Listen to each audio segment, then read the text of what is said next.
지금 일본 국회에서 나온 한마디가 동북아 전체를 뒤흔들고 있습니다. 중국 대만 사태가 발생하면 일본은 집단 자위권을 발동할 수도 있다. 불과 11초짜리 발언 하나로 중국은 24시간 만에 여행, 유학 전면 금지, 경제 보복까지 포함한 초강경 대응을 발표하며 일본을 벼랑 끝으로 몰아넣습니다. 그런데 충격은 여기서 끝이 아닙니다. 일본은 이 위기를 넘기기 위해 한국에 극비 SOS를 보냈고 중국은 한국이 일본을 도와주지 말라며 강하게 압박하고 있습니다. 미국마저 한국의 판단이 기준이 된다고 밝히면서 지금 전 세계가 한국의 한마디를 기다리는 초유의 상황이 펼쳐지고 있습니다. 과연 한국의 선택은 무엇일까요? 지금부터 그 전말을 살펴보겠습니다. 어디서 보고 계신가요? 구독과 좋아요 잊지 마세요. 안녕하세요. 저는 한도연입니다. 대한민국 NSC 동북아 전략자문관으로 일하고 있죠. 오늘 오후 2시 37분 제 사무실 모니터에 뜬 NHK 생중계 화면을 보는 순간 등골이 서늘해졌습니다. 일본 국회 본회의장에서 타카이치 총리가 입을 열었을 때의 표정이었어요. 평소보다 20초 더 긴 침묵 후에 나온 그 한 문장은 동북아 전체를 뒤흔들 폭탄 선언이었죠. 제 손에 든 커피잔이 살짝 떨렸던 걸 지금도 기억합니다. 타카이치 총리가 단상에서 마이크를 잡고 말했어요. 중국과 대만 사태가 발생할 경우 일본도 집단 자위권을 발동할 수 있다고요. 그 순간 본회의장 안이 쥐 죽은 듯 조용해졌습니다. 야당 의원들의 얼굴이 하얗게 변하는 게 화면으로도 선명하게 보였어요. 저는 즉시 강지은 과장에게 전화를 걸었습니다. 강지은 과장은 외교부 경제안보실에서 근무하며 제게 각종 해외 정세 자료를 제공하는 핵심 브레인이거든요. 전화벨이 3번 울린 후 강지은 과장의 목소리가 들렸는데 평소보다 훨씬 긴장된 톤이었어요. 강지은 과장이 말하길 일본 정계 내부에서도 이 발언이 전혀 예상치 못한 것이었다고 했습니다. 자민당 내부에서도 사전 조율이 없었다는 정보가 들어왔다고 하더군요. 타카이치 총리가 혼자 결정한 즉흥 발언일 가능성이 높다는 게 강지은 과장의 분석이었어요. 저는 창밖을 바라보며 이 상황의 심각성을 짚어봤습니다. 중국과 미국이 절대 건드리지 않는 금기 영역을 일본이 먼저 꺼낸 거였으니까요. 집단 자위권이라는 단어 자체가 동아시아에서는 화약고 같은 존재였죠. 특히 중국 입장에서는 절대 용납할 수 없는 도발이었어요. 일본 국회 생중계를 계속 지켜보니 야당 의원들이 발끈하며 항의하기 시작했습니다. 일본 공산당 위원장이 단상으로 뛰어나와 타카이치 총리를 향해 손가락질하며 소리쳤어요. 집단 자위권 발동 가능성 언급은 평화헌법 정신의 정면으로 배치된다고 목소리를 높였죠. 제 모니터에는 동시에 여러 외신 속보가 뜨기 시작했습니다. 로이터, AP통신, CNN 모두 일본 총리의 발언을 긴급 뉴스로 다루고 있었어요. 특히 CNN은 헤드라인에서 이 발언이 중국을 자극할 위험한 도발이라고 평가했습니다. BBC는 일본이 스스로 외교적 고립을 자초했다는 분석 기사를 즉시 내보냈죠. 저는 책상 위에 동북아 정세 파일을 펼치며 일본의 이번 발언이 가져올 파장을 예측해봤습니다. 우선 중국의 즉각적인 반발이 예상됐어요. 중국 외교부에서는 분명 강력한 성명을 발표할 것이고 경제 보복 조치도 따라올 가능성이 높았습니다. 일본 관광업계와 무역업계는 곧 타격을 받을 거라는 게 제 판단이었죠. 강지은 과장이 다시 전화를 걸어왔습니다. 일본 주요 언론사들도 당황하고 있다는 소식이었어요. 요미우리 신문과 아사히 신문 모두 긴급 사설회의를 소집했고 니혼게이자이 신문은 증시 급락 가능성을 경고하는 기사를 준비 중이라고 했습니다. 일본 내부에서도 이번 발언을 우려하는 목소리가 커지고 있다는 뜻이었죠. 제가 가장 주목한 건 타카이치 총리의 표정 변화였습니다. 발언 직후 본회의장의 격렬한 반응을 보며 총리의 얼굴에 당혹감이 스쳐 지나갔어요. 아마 이 정도 반향을 예상하지 못했던 것 같았습니다. 평소 신중한 성격으로 알려진 타카이치 총리가 왜 이런 폭탄 발언을 했는지 의아했죠.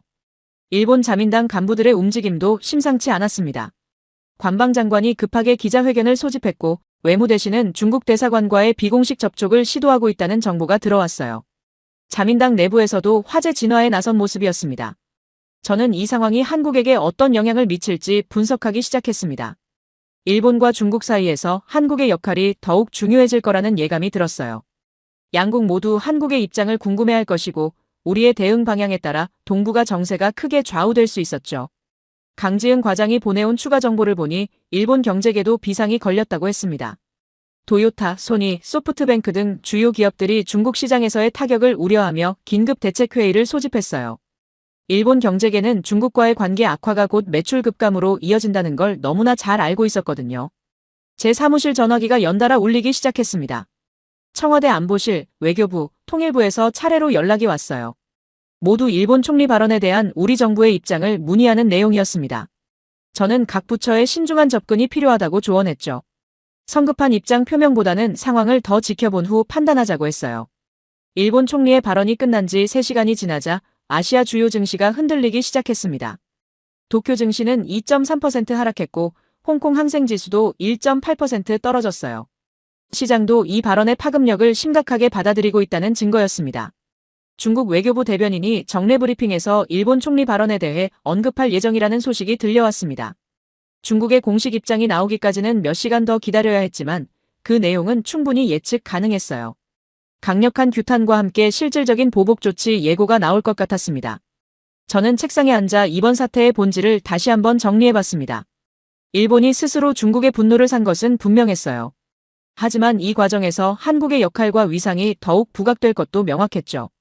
앞으로 며칠간은 동북아 정세의 핵심 변수가 될 것 같았습니다. 타카이치 총리의 그 한마디가 동북아 전체를 뒤흔든 하루였습니다. 제가 예상한 대로라면 이것은 시작에 불과할 거예요. 일본 총리의 발언이 끝난 지 정확히 4시간 27분 후 제 예상이 현실이 되기 시작했습니다.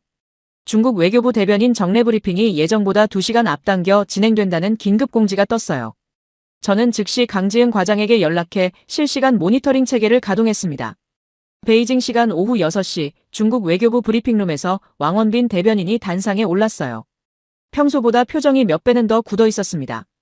첫 번째 질문이 나오기도 전에 왕 대변인이 먼저 입을 열었죠. 일본 총리의 발언에 대해 중국 정부의 엄중한 입장을 발표하겠다고 했어요. 왕 대변인의 목소리에 분노가 섞여 있었습니다. 일본이 집단 자위권 발동 가능성을 언급한 것은 지역 평화와 안정에 대한 심각한 도전이라고 규정했어요. 그리고 중국은 일본의 이런 위험한 발언을 절대 용인하지 않을 것이라며 목소리를 높였습니다.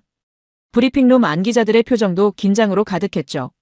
제가 가장 주목한 건 왕 대변인이 발표한 구체적인 보복 조치들이었어요. 우선 중국은 일본으로의 단체 관광을 즉시 중단한다고 발표했습니다. 이어서 일본 유학 프로그램도 전면 재검토에 들어간다고 했어요. 중국인 관광객이 일본 경제에 미치는 영향을 생각하면 이것만으로도 상당한 타격이었죠. 강지은 과장이 급하게 보내온 자료를 보니 중국인 관광객이 일본 관광 수입의 40% 이상을 차지한다고 나와 있었어요. 연간 약 959만 명의 중국인이 일본을 방문하며 이들이 지출하는 금액만 연간 1조 6천억 엔에 달한다고 했습니다. 중국의 관광 중단 조치가 일본 경제에 직격탄이 될 거라는 게 명확했어요. 중국의 보복은 여기서 그치지 않았습니다. 왕 대변인이 추가로 발표한 내용이 더욱 충격적이었어요. 중국 기업들의 일본 투자 계획을 전면 재검토하겠다고 했습니다. 특히 반도체, 자동차, 화학 분야의 협력 사업들을 우선적으로 점검하겠다는 입장이었죠. 저는 이 발표를 들으며 일본 경제계의 반응을 예상해봤습니다. 도요타의 중국 현지 공장, 소니의 중국 시장 진출, 유니클로의 중국 매장 운영 등이 모두 타격을 받을 가능성이 높았어요. 일본 기업들이 중국 시장에서 거둬들이는 수익 규모를 생각하면 이는 재앙 수준의 보복이었습니다. 왕 대변인의 브리핑이 끝나기도 전에 중국 소셜미디어가 들끓기 시작했어요. 강지은 과장이 실시간으로 전해준 바에 따르면 웨이보에서 반일 해시태그가 1위를 차지했다고 했습니다. 중국 네티즌들은 일본 제품 불매 운동을 조직하기 시작했고 일본 여행 취소 인증샷을 올리는 움직임도 확산되고 있었어요.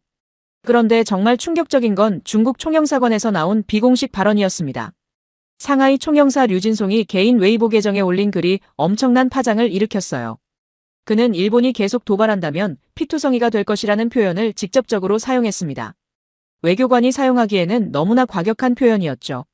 류진송 총영사의 웨이보 글은 단 3시간 만에 100만 개 이상의 좋아요를 받았어요.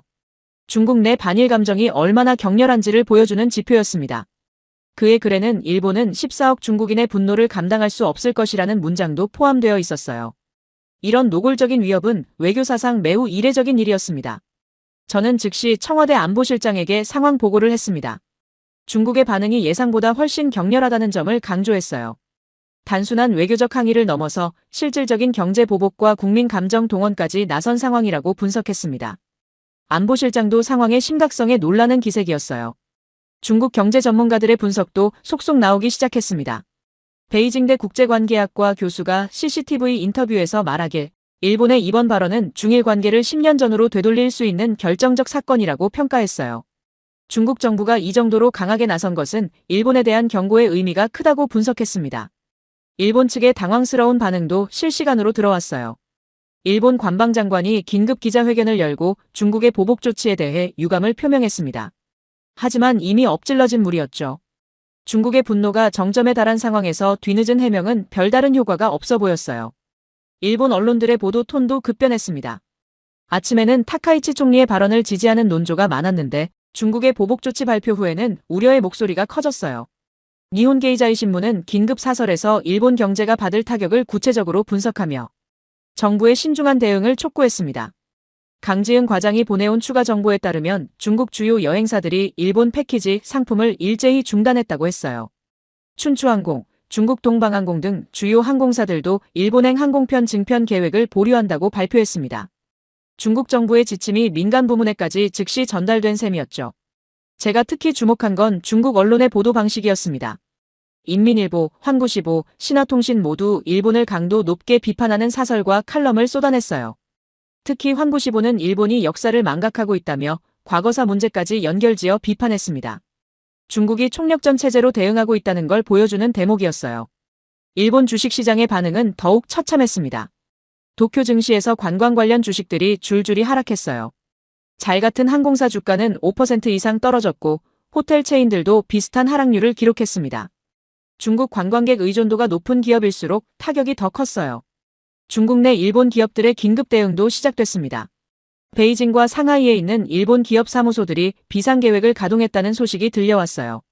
현지 직원들의 안전 확보와 사업장 보호가 최우선 과제가 된 상황이었습니다.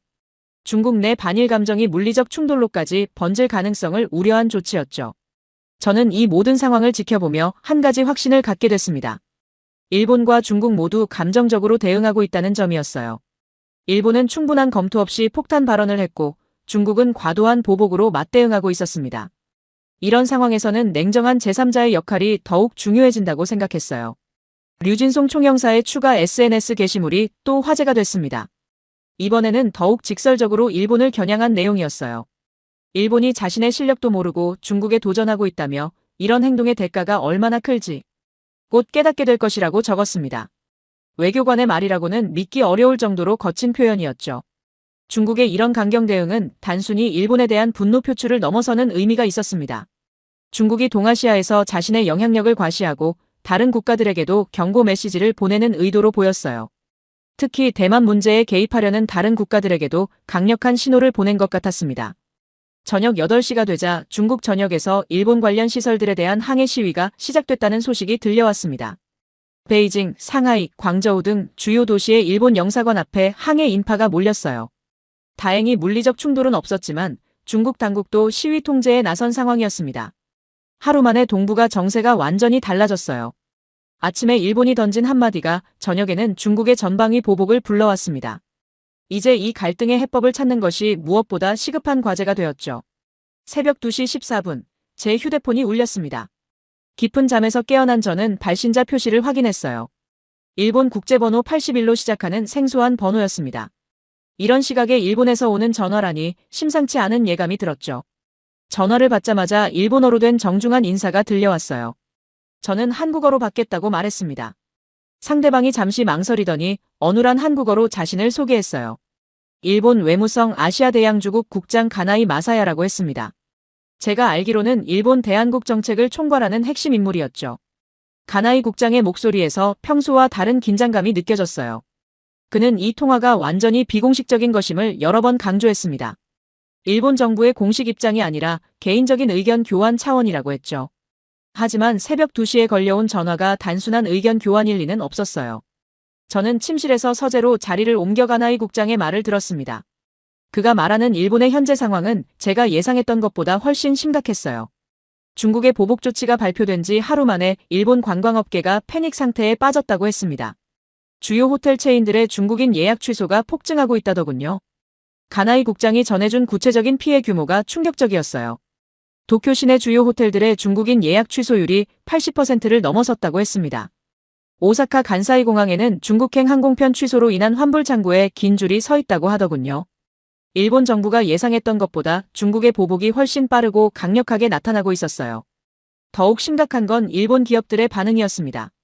가나이 국장에 따르면 중국에 진출한 일본 기업들이 현지 사업 축소를 검토하기 시작했다고 해요. 특히 자동차와 전자제품 분야의 타격이 컸습니다. 중국 소비자들의 일본 제품 불매 운동이 예상보다 광범위하게 확산되고 있다는 거였죠. 가나이 국장의 목소리가 점점 절박해졌습니다. 그는 일본 총리의 발언이 충분한 검토 없이 이뤄진 것임을 우회적으로 인정했어요. 당시 상황에서는 적절하지 못한 표현이었다고 말했습니다. 사실상 일본 정부가 실수를 인정한 셈이었죠. 저는 가나이 국장이 왜 이 시각에 저에게 전화를 했는지 궁금했어요. 그의 설명을 들어보니 일본 외무성 내부에서 한국의 역할에 대한 논의가 있었다고 했습니다. 현재 상황에서 일본과 중국 사이를 중재할 수 있는 국가는 한국뿐이라는 결론에 도달했다더군요. 가나이 국장이 말한 일본의 딜레마가 현실적이었어요. 중국에 직접 사과하자니 체면이 서지 않고 그렇다고 이 상황을 방치하면 경제적 타격이 걷잡을 수 없이 커질 것 같다는 거였죠. 일본 정부 내부에서도 해법을 찾지 못해 고심하고 있다고 솔직하게 털어놓았어요. 제가 가장 놀란 건 가나이 국장의 다음 발언이었습니다. 그는 한국의 중재 없이는 이번 사태를 해결하기 어렵다고 직설적으로 말했어요. 일본이 중국과의 관계 복원을 위해서는 한국의 도움이 절실하다는 뜻이었죠. 일본 외교관이 이 정도로 솔직하게 말하는 건 매우 이례적인 일이었어요. 저는 가나이 국장에게 구체적으로 어떤 도움을 원하는지 물어봤습니다. 그의 대답이 더욱 놀라웠어요. 한국 정부가 중국에 일본의 입장을 전달해주거나 양국 간 대화의 물꼬를 터주는 역할을 해달라는 거였습니다. 일본이 공개적으로는 할 수 없는 중재 요청을 비공식적으로 한국에 하고 있었던 거죠. 가나이 국장의 목소리에서 간절함이 느껴졌어요. 그는 일본 경제가 중국과의 관계 악화를 오래 견디기 어렵다고 말했습니다. 특히 관광업과 소비재 수출 분야의 타격이 예상보다 크다고 했어요. 중국 시장 없이는 일본 경제가 정상적으로 돌아가기 힘들다는 현실적 판단이었습니다. 제가 한국 정부의 공식 입장을 말할 수 없다고 하자 가나이 국장은 개인적인 의견만이라도 들려달라고 했어요. 일본이 어떤 방향으로 대응해야 중국과의 관계를 복원할 수 있을지 조언을 구한 거였습니다. 일본 외교관이 한국에게 이런 식으로 도움을 요청한다는 게 믿기지 않았어요. 저는 신중하게 답변했습니다. 우선 일본이 중국의 우려를 이해한다는 신호를 보낼 필요가 있다고 말했어요. 집단 자위권 발언에 대한 보다 구체적인 해명이나 진위를 밝히는 것도 도움이 될 거라고 조언했습니다. 물론 이는 제 개인적인 의견일 뿐이라고 덧붙였죠. 가나이 국장이 제 말을 메모하는 소리가 들렸어요. 그는 한국의 조언을 일본 정부 내부에서 검토해보겠다고 했습니다. 그리고 앞으로도 이런 비공식 소통 채널을 유지하고 싶다는 의사를 밝혔어요. 일본이 한국을 얼마나 중요하게 생각하는지 알 수 있는 대목이었습니다. 통화 막바지에 가나이 국장이 한 말이 가장 인상적이었어요. 그는 일본이 한국을 외면하지 말아달라고 간곡히 부탁했습니다. 현재 상황에서 한국만이 일본과 중국 사이의 가교 역할을 할 수 있다고 강조했어요. 일본 외교관의 입에서 나온 거의 간청에 가까운 표현이었죠. 저는 가나이 국장에게 한국도 이 상황을 예의주시하고 있다고 말했어요. 동북아 안정이 우리의 이익이기도 하다고 덧붙였습니다. 하지만 구체적인 대응 방향은 정부에서 신중하게 검토할 것이라고 했죠. 40분간의 통화가 끝난 후 저는 서재에 앉아 상황을 정리해봤습니다. 일본이 이 정도로 다급하게 한국의 도움을 요청한다는 것은 상황이 정말 심각하다는 의미였어요. 중국의 보복이 일본에게 예상 이상의 타격을 주고 있다는 방증이기도 했죠. 가나이 국장의 전화는 한국의 지정학적 위상이 변하고 있음을 보여주는 상징적 사건이었습니다.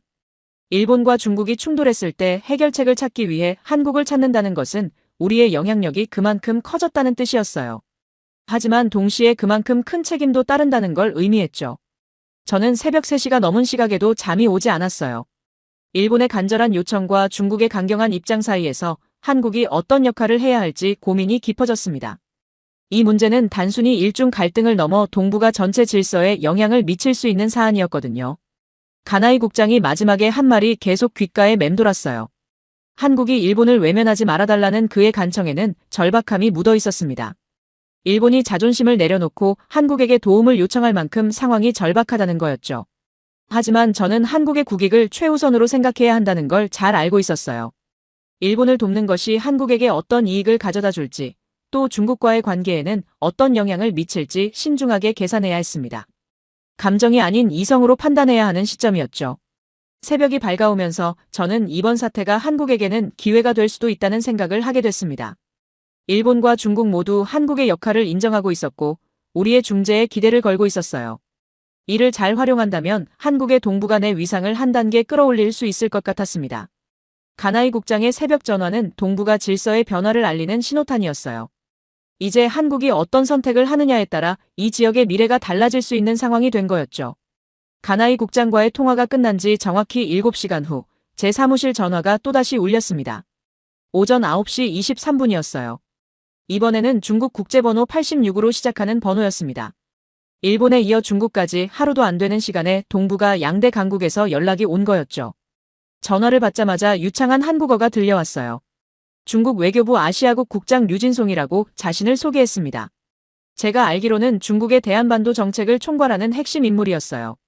류진송 국장의 목소리에는 가나이 국장과는 전혀 다른 기운이 느껴졌습니다. 강압적이면서도 계산적인 톤이었죠.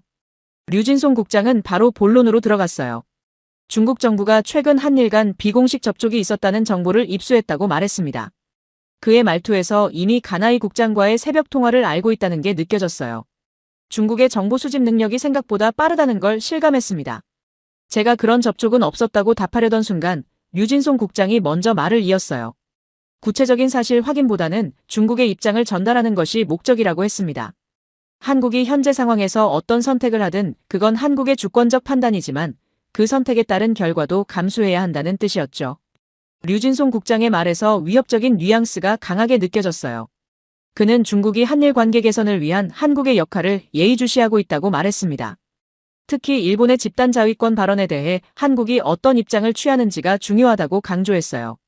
사실상 한국에게 일본 편을 들지 말라는 경고였습니다. 제가 한국은 항상 균형 잡힌 외교를 추구한다고 답하자 류진송 국장의 반응이 즉각적이었어요. 균형이라는 것도 상황에 따라 다르게 해석될 수 있다고 했습니다. 현재와 같은 상황에서는 명확한 원칙이 더 중요하다는 것이 그의 주장이었죠. 중국이 원하는 건 한국의 명확한 친중 입장이었어요. 류진송 국장이 제시한 중국의 논리는 나름 설득력이 있었습니다. 일본의 집단 자위권 발언은 동북아 평화를 해치는 위험한 도발이라고 규정했어요. 따라서 평화를 사랑하는 국가라면 당연히 일본의 입장에 반대해야 한다는 논리였습니다. 한국도 과거 일본의 침략을 당한 피해국이라는 점을 강조하기도 했죠. 하지만 제가 더 주목한 건 류진송 국장이 보여준 미묘한 감정 변화였어요. 표면적으로는 강경한 입장을 유지했지만 한국의 영향력을 인정하는 듯한 발언들을 섞어서 했습니다. 한국의 선택이 동북아 정세에 미치는 영향력이 크다고 여러 번 언급했어요. 중국도 한국의 위상 변화를 의식하고 있다는 방증이었죠. 류진송 국장이 말한 중국의 우려사항이 구체적이었어요. 만약 한국이 일본의 입장을 지지하거나 중재 역할을 한다면 이는 일본의 군국주의 부활을 돕는 것과 같다고 주장했습니다.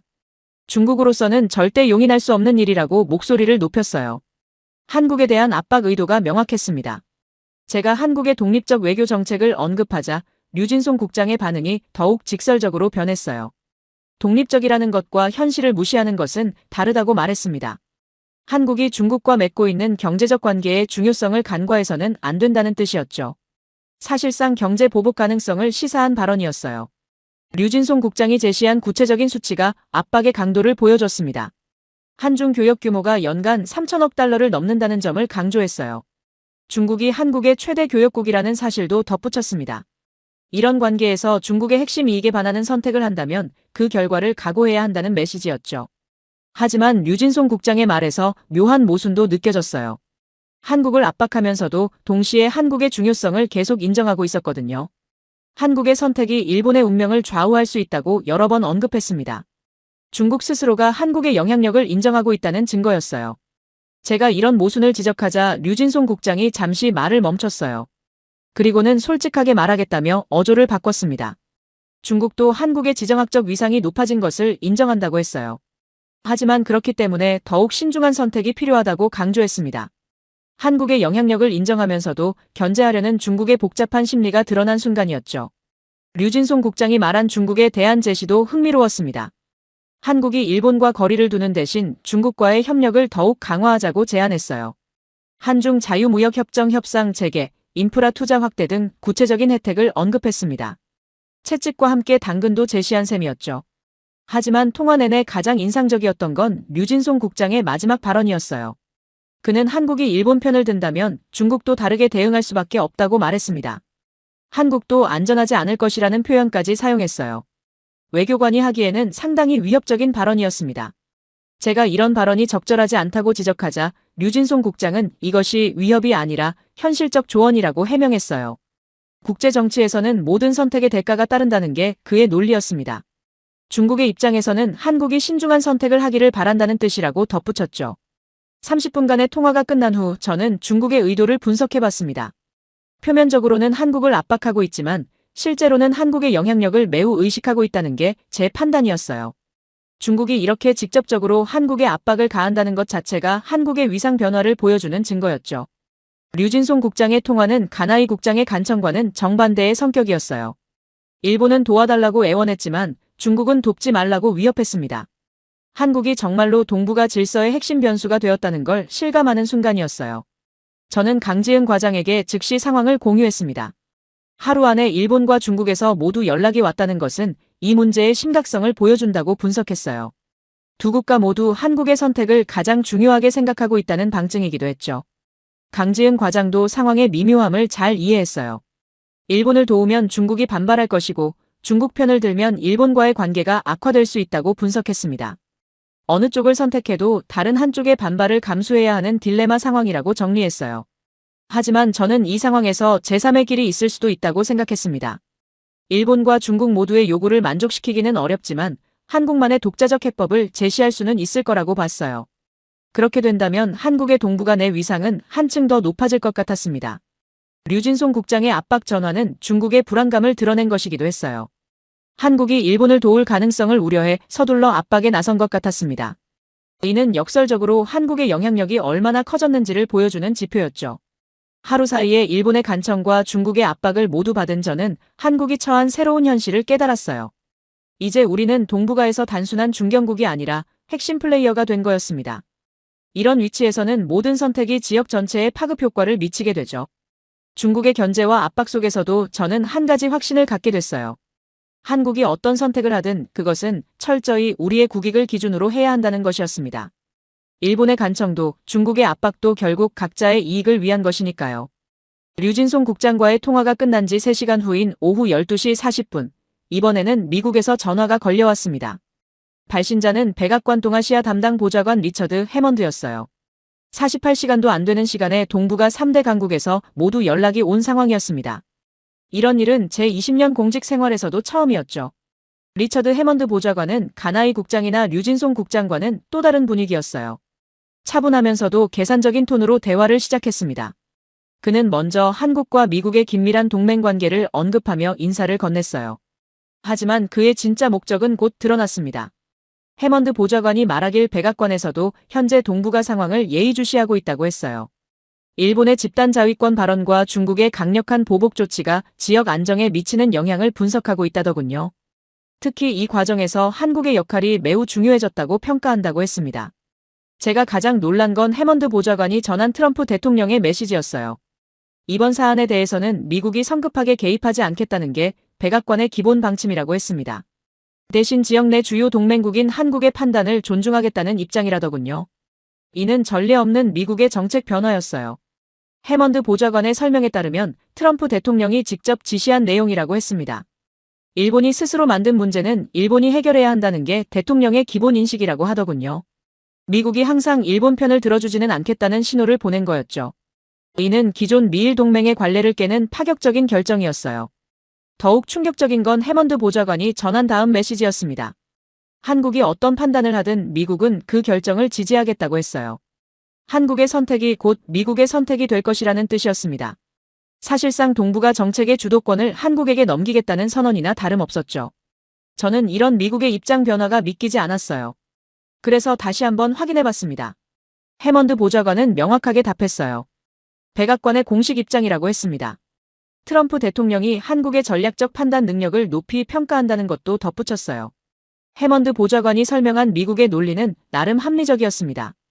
동아시아 지역에서 한국의 위상이 크게 높아졌다고 평가한다고 했어요. 경제력, 문화적 영향력, 외교적 역량. 모든 면에서 한국이 지역 강국으로 부상했다는 게 백악관의 분석이라더군요. 따라서 지역 문제 해결에서 한국이 주도적 역할을 하는 것이 바람직하다고 판단했다고 했어요. 하지만 제가 더 주목한 건 미국의 숨겨진 의도였습니다. 해먼드 보좌관의 말을 종합해보니 미국도 이번 사태에서 함부로 개입했다가는 손해를 볼 수 있다고 계산한 것 같았어요. 일본을 지지했다가 중국과의 관계가 악화될 수도 있고 중국 편을 들었다가 일본과의 동맹이 흔들릴 수도 있었거든요. 해먼드 보좌관이 강조한 한국의 장점이 인상적이었어요. 한국은 일본과도 중국과도 적절한 관계를 유지하고 있어서 중재자 역할을 할 수 있는 유일한 국가라고 평가했습니다. 미국이 직접 나서는 것보다 한국이 중심이 되어 문제를 해결하는 것이 모든 당사자에게 도움이 될 거라는 분석이었어요. 제가 미국의 전통적 동맹 정책과 다른 접근 아니냐고 질문하자 해먼드 보좌관이 솔직하게 답변했어요. 시대가 변했고 미국의 접근법도 변해야 한다고 했습니다. 특히 트럼프 대통령은 각국이 자신의 문제는 스스로 해결해야 한다는 철학을 갖고 있다고 설명했어요. 해먼드 보좌관이 제시한 미국의 역할 재정의도 흥미로웠습니다. 앞으로 미국은 동아시아에서 직접적인 중재자가 아니라 지원자 역할을 하겠다고 했어요. 한국이 내린 결정을 미국이 뒷받침해주는 구조로 바뀔 것이라고 했습니다. 이는 지역 질서의 근본적 변화를 의미했죠. 제가 한국에게는 너무 큰 부담이 될 수 있다고 우려를 표명하자 해먼드 보좌관이 격려의 메시지를 보냈어요. 한국은 이미 그런 역할을 충분히 수행할 수 있는 역량을 갖췄다고 평가한다고 했습니다. 백악관에서도 한국의 능력을 높이 산다고 덧붙였어요. 해먼드 보좌관이 언급한 구체적인 지원 방안도 상당했습니다. 한국이 중재 과정에서 필요한 정보나 자료가 있으면 미국이 적극 협조하겠다고 약속했어요. 또한 한국의 결정에 대해서는 미국이 국제사회에서 지지 입장을 표명하겠다고도 했습니다. 통화 중에 가장 인상적이었던 해먼드 보좌관의 표현이 있었어요. 한국이 어디에 써든 미국은 그 결정을 따를 것이라고 명확하게 말했습니다. 이는 한국의 판단이 미국의 정책 기조가 된다는 뜻이었어요. 전례 없는 수준의 신뢰와 권한 위임이었죠. 해먼드 보좌관이 마지막에 전한 트럼프 대통령의 개인적 메시지도 의미심장했어요. 한국이 동아시아의 새로운 리더십을 보여줄 때가 왔다고 본다는 내용이었습니다. 미국 대통령이 한국에게 지역 리더십을 인정한 역사적 순간이었어요. 25분간의 통화가 끝난 후 저는 상황의 심각성을 다시 한번 깨달았습니다. 일본은 도와달라고 간청했고 중국은 돕지 말라고 압박했어요. 그런데 미국은 한국이 알아서 판단하라고 했습니다. 사실상 모든 책임을 한국에게 넘긴 거였죠. 강지은 과장에게 즉시 상황을 보고했습니다. 미국까지 한국의 결정에 맞추겠다고 하니 이제 정말로 한국이 동북아 질서의 중심축이 되었다고 분석했어요. 하지만 그만큼 무거운 책임도 따른다는 점을 강조했습니다. 강지은 과장도 미국의 입장 변화에 놀라워했어요. 전통적으로 미국은 일본과의 동맹을 우선시했는데 이번에는 완전히 다른 접근을 보인다고 분석했습니다. 이는 한국의 국제적 위상이 근본적으로 바뀌었음을 보여주는 증거라고 평가했어요. 저는 미국의 이런 접근이 기회인 동시에 위험이라고 판단했습니다. 한국이 주도적으로 문제를 해결할 수 있다면 동북아에서의 위상이 크게 높아질 거예요. 하지만 실패한다면 그 책임도 고스란히 한국이 져야 하는 상황이었죠. 해먼드 보좌관의 전화는 한국에게 전례 없는 기회를 제공했지만 동시에 엄청난 압박감도 안겨줬습니다. 이제 한국의 한마디가 동북아 전체의 운명을 좌우할 수 있는 위치에 서게 된 거였어요. 미국의 조용한 개입은 사실 가장 강력한 개입이었습니다. 직접 나서지 않으면서도 한국을 지역 질서의 핵심으로 만든 거니까요. 이제 모든 선택과 책임이 한국에게 달려 있었습니다. 저는 이 상황에서 한국이 어떤 결정을 내려야 할지 진지하게 고민하기 시작했어요. 일본의 간청, 중국의 압박, 미국의 위임 속에서 한국만의 독자적 해법을 찾아야 하는 시점이 온 거였습니다. 48시간 만에 동북아 3대 강국이 모두 한국을 중심으로 움직이기 시작했어요. 이제 한국의 선택이 이 지역의 미래를 결정하게 될 것 같았습니다. 해먼드 보좌관과의 통화가 끝난 그날 저녁, 저는 사무실에 혼자 남았습니다. 시계는 오후 10시 15분을 가리키고 있었어요. 48시간 동안 일본, 중국, 미국에서 차례로 걸려온 전화들이 제게 던진 숙제는 명확했습니다. 한국이 어떤 선택을 하느냐에 따라 동북아 질서가 결정되는 상황이었죠. 저는 책상 위에 3개의 파일을 나란히 펼쳐놓았어요. 일본 관련 자료, 중국 관련 자료, 그리고 한국의 국익 분석 보고서였습니다. 각국의 요구사항을 정확히 파악하고 한국에게 가장 유리한 방향을 찾아야 했거든요. 감정이 아닌 냉철한 계산이 필요한 시점이었습니다. 우선 일본의 입장부터 정리해봤어요. 가나이 국장의 새벽 전화에서 느껴진 절박함이 모든 걸 말해주고 있었습니다. 일본은 중국의 보복으로 관광업과 수출업이 큰 타격을 받고 있었어요. 연간 1조 6천억 엔 규모의 중국인 관광 수입이 중단되고 주요 기업들의 중국 진출 계획도 차질을 빚고 있었죠. 일본이 한국에게 원하는 건 명확했습니다. 중국과의 중재 역할이었어요. 직접적으로는 말하지 않았지만 한국이 중국에게 일본의 입장을 전달해주거나 양국 간 대화의 물꼬를 터주길 바라고 있었습니다. 일본으로서는 체면을 지키면서도 중국과의 관계를 복원할 수 있는 우회로가 필요했거든요. 다음으로 중국의 입장을 분석해봤습니다. 류진송 국장의 압박 전화에서 드러난 중국의 의도는 복잡했어요. 표면적으로는 한국이 일본을 돕지 말라고 경고했지만 실제로는 한국의 영향력을 두려워하고 있다는 게 제 판단이었습니다. 중국도 한국의 선택이 일본의 운명을 좌우할 수 있다고 인정했었거든요. 중국의 진짜 우려는 따로 있는 것 같았어요. 한국이 일본을 도와서 일중 관계가 복원되면 중국의 동아시아 영향력에 타격을 줄 수 있다는 계산이었죠. 중국 입장에서는 일본이 어느 정도 고립되어 있는 상황이 유리했을 거예요. 한국이 이런 균형을 깨뜨리는 것을 원하지 않는다는 신호였습니다. 미국의 입장은 더욱 미묘했어요. 해먼드 보좌관이 전한 메시지를 분석해보니 미국은 이번 사태에서 직접적인 손실 없이 최대한의 이익을 얻으려 하고 있었습니다. 한국에게 주도권을 넘겨주면서 책임도 함께 전가한 거였죠. 결과가 좋으면 미국의 현명한 판단이고 나쁘면 한국의 실책으로 돌릴 수 있는 구조였어요. 저는 커피를 한 잔 더 내려 마시며 한국의 국익을 기준으로 상황을 재정리했습니다. 우리에게 가장 중요한 건 동북아의 안정이었어요. 일본과 중국이 계속 갈등하면 한국도 피해를 볼 수밖에 없었거든요. 무역, 투자, 관광 모든 면에서 지역 불안정은 한국에게 손실이었죠. 하지만 단순히 중재만 하는 것도 최선은 아니었어요. 이런 상황에서는 한국의 목소리를 더 크게 낼 수 있는 기회로 활용해야 했습니다. 일본과 중국 모두 한국을 필요로 하는 상황에서 우리의 영향력을 극대화할 수 있는 방안을 찾아야 했거든요. 밤 12시가 넘어서자 강지은 과장이 야근하고 있는 저를 위해 샌드위치와 따뜻한 차를 가져왔어요. 그녀도 이번 사태의 중요성을 잘 알고 있어서 함께 분석에 참여했습니다. 강지은 과장의 경제 분야 전문성이 필요한 시점이었죠. 강지은 과장과 함께 검토한 한중일 경제관계 자료가 흥미로웠습니다. 한국은 중국과 일본 모두에게 중요한 경제 파트너였어요. 중국은 한국의 최대 교역국이고 일본은 3위 교역국이었습니다. 또한 한국은 중일 간 공급망에서도 핵심적인 역할을 하고 있었죠. 이런 데이터를 보며 저는 한국만의 독자적 해법이 가능할 수도 있다는 생각을 하게 됐어요. 일본도 중국도 만족시키지는 못하지만 한국의 이익을 최대화하면서 지역 안정에도 기여할 수 있는 방안 말이에요. 감정이 아닌 실리로 접근하는 한국형 해법이었습니다. 새벽 2시가 되자 저는 본격적으로 대안을 만들어 보기 시작했어요. 일본과 중국의 요구사항을 직접 들어줄 수는 없지만 우리만의 원칙을 제시해서 상황을 정리할 수는 있을 것 같았습니다. 한국이 추구하는 가치와 이익을 명확히 하는 거였죠. 첫 번째 원칙으로 군사적 긴장 고조 발언 반대를 생각해봤습니다. 일본의 집단 자위권 발언이 이번 사태의 시발점이었으니 이런 식의 군사적 도발은 바람직하지 않다는 입장을 명확히 하는 거였어요. 이렇게 하면 중국의 우려를 어느 정도 인정하면서도 일본에게는 앞으로의 행동 지침을 제시할 수 있을 것 같았습니다.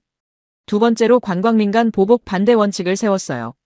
중국의 과도한 경제 보복도 지역 안정에 도움이 안 된다는 입장이었죠. 정치적 갈등을 민간 영역으로 확산시키는 것은 모든 국가에게 해롭다는 논리였어요. 이를 통해 일본의 경제적 피해를 간접적으로 덜어주면서 중국에게는 보복의 한계를 제시할 수 있을 것 같았습니다. 세 번째 원칙은 공급망 안정 우선이었어요. 이는 순전히 한국의 이익을 위한 것이었습니다. 동북아 공급망이 불안정해지면 한국 경제도 타격을 받을 수밖에 없었거든요. 우리의 핵심 이익을 보호하면서도 지역 전체의 경제 안정에 기여한다는 명분도 세울 수 있는 원칙이었죠. 강지은 과장이 제안한 추가 아이디어도 좋았어요. 이 세 원칙을 동북아 안정 3원칙이라는 이름으로 패키징해서 발표하자는 거였습니다. 한국이 지역 질서를 위한 새로운 기준을 제시한다는 의미를 부여할 수 있을 것 같았어요. 새벽 3시 30분, 저는 이 3원칙이 각국에게 어떤 의미로 받아들여질지 시뮬레이션 해봤습니다. 일본 입장에서는 완전한 지지는 아니지만 중국의 과도한 보복을 견제해주는 효과가 있을 거였어요. 중국 입장에서는 일본의 군사적 도발을 비판해준다는 점에서 부분적 만족을 얻을 수 있을 것 같았습니다. 미국은 아마 이런 한국의 독자적 접근을 환영할 거였어요. 한국이 스스로 해법을 제시했으니 미국으로서는 부담 없이 지지할 수 있는 입장이었거든요. 또한 이 3원칙은 미국의 동아시아 이익과도 크게 충돌하지 않는 내용이었습니다. 가장 중요한 건 한국의 이익이었어요. 이 3원칙을 통해 한국은 동북아에서 새로운 규범 창출자로 자리매김할 수 있을 것 같았습니다. 단순히 중재자가 아니라 지역 질서의 새로운 기준을 제시하는 주도국의 역할을 하는 거였죠. 새벽 4시가 되자 저는 최종 결론을 내렸습니다. 한국은 감정으로 움직이지 않는다는 게 핵심 메시지였어요. 일본의 간청에도 중국의 압박에도 흔들리지 않고 오직 국익과 지역 안정이라는 원칙으로만 판단한다는 것이었습니다. 강지은 과장과 함께 3원칙의 구체적인 문구를 다듬어 봤어요. 각 원칙마다 명확한 근거와 기대 효과를 제시했습니다. 첫 번째 원칙은 평화 헌법 정신과 지역 안정을 근거로, 두 번째는 자유무역과 민간 교류 보호를, 세 번째는 경제 안보와 상호 의존성을 강조했어요. 새벽 5시, 저는 마침내 완성된 동북아 안정 3원칙을 바라보며 묘한 확신을 느꼈습니다. 이 원칙들은 어느 한 국가만을 위한 것이 아니었어요. 한국의 국익을 최우선으로 하면서도 지역 전체의 장기적 이익과도 부합하는 내용이었습니다. 가장 중요한 건 이 원칙들이 한국의 새로운 위상을 보여준다는 점이었어요.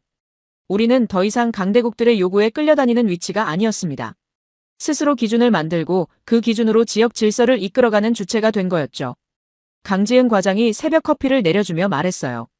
자문관님의 이 3원칙이 정말 동북아를 바꿀 수도 있을 것 같다고요. 일본도 중국도 우리가 제시한 기준을 따르게 될 것 같다는 분석이었습니다. 한국이 진정한 게임 체인저가 되는 순간일 수도 있다고 했어요. 저는 창밖으로 떠오르는 새벽해를 바라보며 생각했어요. 한국은 감정으로 움직이지 않습니다. 국익, 그 한 가지 원칙만을 지킨다는 것이 우리의 철학이었죠. 이 원칙으로 동북아 질서의 새로운 기준을 제시할 때가 온 것 같았습니다. 48시간 동안의 외교적 소용돌이 속에서 저는 한국만의 해답을 찾아냈어요. 이제 이 해답을 세상에 내놓을 차례였습니다. 동북아 안정 3원칙이 정말로 이 지역의 새로운 나침반이 될 수 있을지 곧 확인할 수 있을 것 같았어요. 한국의 초안 유출, 세계가 술렁인다. 오늘 아침 8시 30분, 저는 예상치 못한 전화를 받았습니다. 워싱턴 포스트 서울 특파원이었어요. 그가 첫마디로 던진 질문이 제 심장을 멈추게 했습니다. 한국 정부가 검토 중인 동북아 안정 3원칙에 대해 확인해달라는 거였어요. 저는 순간 당황했습니다.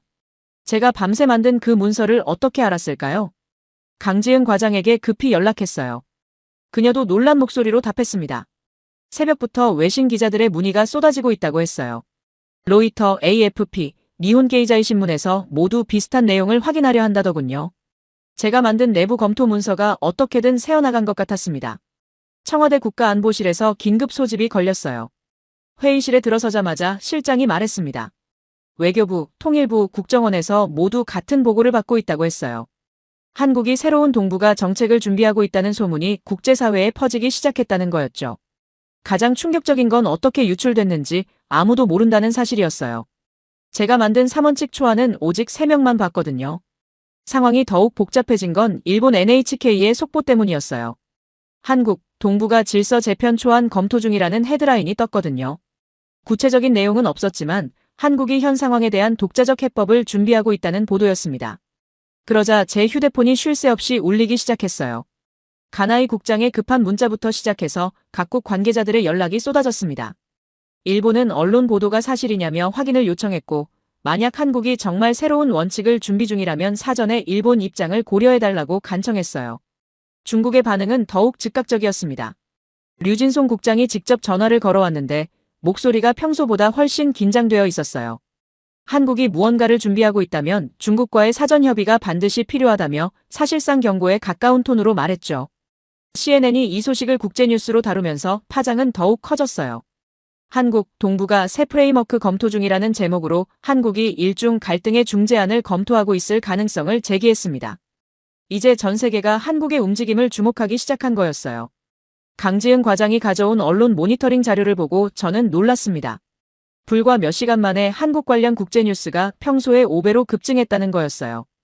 대부분이 한국의 새로운 동북아 정책에 대한 추측성 보도였습니다. 우리는 아무것도 발표하지 않았는데 세상이 먼저 반응하고 있는 상황이었죠. 미국에서도 곧바로 움직임이 포착됐어요. 해먼드 보좌관이 연락해와 백악관에서도 관련 보도를 예의주시하고 있다고 했습니다. 그러면서 한국이 정식 입장을 발표하기 전에 미국과 공유해 줄 수 있냐고 요청했어요. 이는 사실상 사전 협의를 요구한 것이었습니다. 제가 아직 공식적으로 결정된 것이 없다고 답하자 해먼드 보좌관의 반응이 의미심장했어요. 그렇다면 더욱 신중하게 접근해야 한다며 한국의 한마디가 지금 동북아 전체를 좌우할 수 있는 상황이라고 강조했거든요. 한편 아시아 증시에는 즉각적인 변화가 나타났습니다.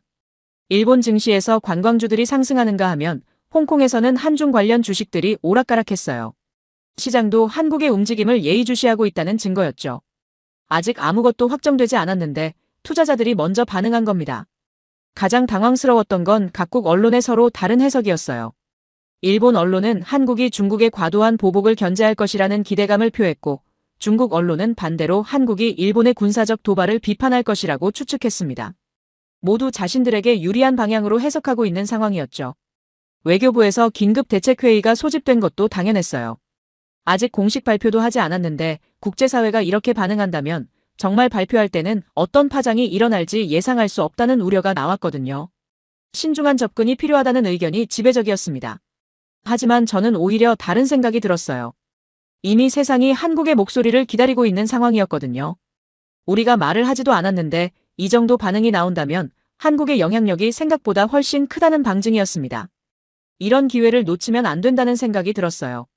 그런 와중에 류진송 국장에게서 다시 전화가 왔습니다. 이번에는 더욱 직설적이었어요. 중국은 한국이 성급한 판단을 하지 않기를 바란다며 현재 상황에서 섣부른 중재 시도는 오히려 지역 불안을 가중시킬 수 있다고 경고했습니다. 거의 동시에 가나이 국장에게서도 메시지가 도착했어요. 일본은 한국의 지혜로운 판단을 신뢰한다는 내용이었지만 속뜻은 명확했습니다.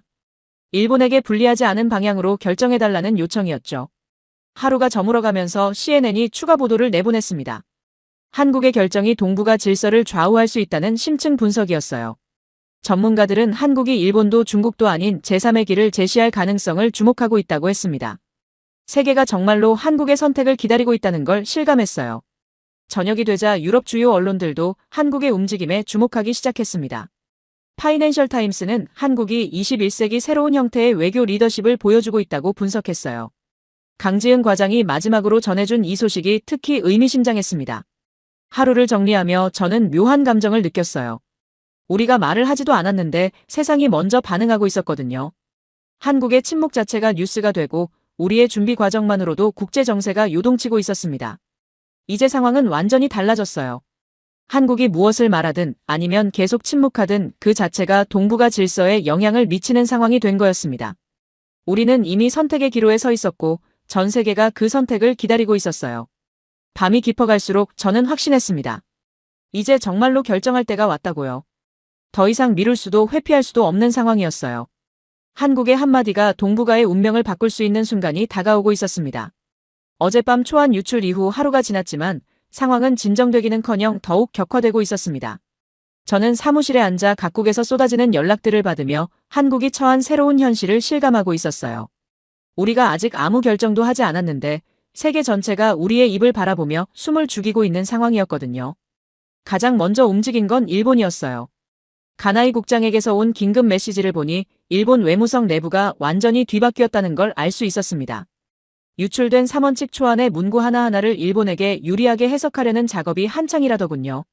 특히 민간 보복 반대 부분을 중국 견제 메시지로 읽으려 하고 있었어요. 일본의 절박함은 계속된 연락에서도 드러났어요. 하루 종일 가나이 국장뿐만 아니라 다른 일본 관계자들에게서도 연락이 왔습니다. 모두 한국의 최종 입장이 언제 나올지, 그리고 일본에게 불리하지 않을 것인지를 묻는 내용이었죠. 일본이 얼마나 한국의 결정에 목을 메고 있는지 여실히 보여주는 대목이었어요. 중국의 반응은 훨씬 더 강렬했습니다. 류진송 국장이 보내온 공식 서신에는 한국의 초안 중 일부 표현에 대한 강한 우려가 담겨 있었어요. 특히 중국의 대응을 보복이라고 표현한 부분에 대해 격렬하게 항의했습니다. 중국의 정당한 주권 행사를 왜곡했다는 게 그들의 주장이었죠. 하지만 중국의 항해 속에서도 묘한 모순이 느껴졌어요. 그들이 이렇게 강하게 반응한다는 것 자체가 한국의 영향력을 인정한 셈이었거든요. 만약 한국의 목소리가 별로 중요하지 않다면 이렇게까지 신경 쓸 이유가 없었을 테니까요. 미국의 접근은 더욱 치밀했습니다. 해먼드 보좌관이 전해온 백악관의 메시지는 한국의 정식 입장 발표 전에 미국과 사전 공유를 요청하는 내용이었어요. 표면적으로는 동맹국 간의 협의라고 했지만 실제로는 한국의 결정이 미국에게도 얼마나 중요한지를 보여주는 증거였습니다. 강지은 과장이 가져온 국제 언론 동향 분석이 더욱 흥미로웠어요. 전 세계 주요 언론이 한국의 침묵에 주목하고 있다는 내용이었습니다. 워싱턴 포스트는 한국의 한마디를 기다리는 동아시아라는 제목의 기사를 실었고 파이낸셜 타임스는 한국이 새로운 형태의 침묵 외교를 구사하고 있다고 분석했어요. 가장 인상적이었던 건 각국 언론의 서로 다른 해석이었습니다. 일본 아사히 신문은 한국이 중국의 압박에 굴복하지 않을 것이라는 희망적 관측을 내놓았고, 중국 환구시보는 반대로 한국이 일본의 부당한 요구를 거부할 것이라고 예측했어요. 미국 CNN은 한국이 완전히 새로운 해법을 제시할 가능성을 제기했습니다. 이런 상황에서 아시아 금융시장의 움직임도 예사롭지 않았어요. 일본 니케이 지수는 한국 관련 뉴스가 나올 때마다 요동쳤고, 홍콩 증시는 한국의 입장 발표를 기다리며 관망세를 보이고 있었습니다. 투자자들조차 한국의 한마디에 촉각을 곤두세우고 있는 상황이었죠. 그런 와중에 예상치 못한 곳에서 연락이 왔어요. 독일 베를린의 한동아시아 연구소에서 한국의 새로운 접근법에 대한 학술 세미나를 열고 싶다는 제안이었습니다. 아직 공식 발표도 나오지 않았는데 유럽 학계까지 관심을 보이기 시작한 거였어요. 제가 가장 놀란 건 국내 반응이었습니다. 청와대 NSC에서 전해온 바에 따르면 주요 정치권에서도 한국의 대응에 큰 관심을 보이고 있다고 했어요. 여당과 야당 모두 정부의 최종 입장이 무엇인지 궁금해하고 있었습니다. 국내 정치권조차 한국 외교의 새로운 전환점을 감지하고 있는 것 같았어요. 하지만 정작 저는 아직 확정된 게 아무것도 없다는 현실 앞에서 복잡한 심경이었습니다. 세상은 이미 한국의 결정을 기정사실로 받아들이고 반응하고 있는데 우리는 여전히 검토 단계에 머물러 있었거든요. 이런 간극이 오히려 한국의 영향력을 더욱 극대화시키고 있는 것 같았어요. 류진송 국장에게서 또 다른 메시지가 왔습니다. 이번에는 중국 최고 지도부의 관심사라며 한국의 최종 결정 시점을 문의하는 내용이었어요. 중국 지도부까지 나선다는 건 이 문제가 얼마나 중요하게 다뤄지고 있는지를 보여주는 증거였습니다. 일본에서도 비슷한 소식이 들려왔어요. 가나이 국장의 전언에 따르면 일본 총리실에서도 한국의 입장 발표 일정을 계속 문의하고 있다고 했습니다. 일본 정부 최고 위층까지 한국의 목소리를 기다리고 있다는 뜻이었죠. 미국의 압박은 더욱 구체적으로 변했어요. 해먼드 보좌관이 다시 연락해와 트럼프 대통령이 직접 한국의 입장에 관심을 표명했다고 전해왔습니다. 백악관에서 한국의 결정을 그대로 지지하겠다던 약속을 다시 한번 확인하면서도 사전 브리핑을 요청했어요. 저는 이런 상황들을 지켜보며 한국이 정말로 동북아 질서의 중심에 서게 되었다는 걸 실감했습니다. 우리가 입을 열지도 않았는데 세계 3대 강국이 모두 우리 눈치를 보고 있었거든요. 한국의 침묵 자체가 하나의 외교적 무기가 되고 있는 상황이었어요. 강지은 과장과 함께 오늘 하루의 상황을 정리해봤습니다. 각국의 반응을 종합해보니 한 가지 명확한 사실이 드러났어요. 일본, 중국, 미국 모두 한국의 최종 입장 발표를 애타게 기다리고 있다는 것이었습니다. 그들 각자의 이익에 따라 한국에게 서로 다른 요구를 하고 있지만 결국 모두 한국의 선택에 자신들의 운명을 맡기고 있는 상황이었죠. 가장 흥미로운 건 이런 상황에서 한국이 갖게 된 협상력이었어요. 우리가 아무 말도 하지 않는 것만으로도 각국이 알아서 우리의 눈치를 보고 있었거든요. 이는 한국 외교사상 전례 없는 일이었습니다. 하지만 동시에 큰 부담감도 느껴졌어요. 이제 한국의 한마디가 정말로 동북아 전체를 뒤바꿀 수 있는 상황이 되었거든요. 더 이상 안전한 중간자 역할로는 만족할 수 없는 위치에 올라선 것 같았습니다. 저녁이 되자 더욱 놀라운 소식이 들려왔어요. 유럽연합에서도 한국의 동북아 정책에 관심을 표명했다는 거였습니다. EU 외교안보정책 대표가 한국의 접근법이 글로벌 갈등 해결의 새로운 모델이 될 수 있다고 언급했다더군요. 이제 정말로 전 세계가 한국을 주목하고 있었어요. 동북아를 넘어 국제사회 전체에서 한국의 목소리를 기다리고 있는 상황이 된 거였습니다. 하루가 끝나갈 무렵 저는 창밖을 바라보며 생각에 잠겼습니다. 결정은 아직 내려지지 않았어요. 하지만 지금 이 침묵이 누구에게는 희망이고 누구에게는 공포일 것 같았습니다. 한국의 선택을 기다리며 세계 전체가 숨을 죽이고 있는 이 순간이야말로 우리가 진정한 지역 강국으로 인정받은 증거가 아닐까요? 지금부터가 진짜 시작입니다. 한국의 다음 한마디가 동북아의 운명을 결정할 테니까요. 그 무게감과 책임감을 안고 저는 내일을 준비해야 했습니다.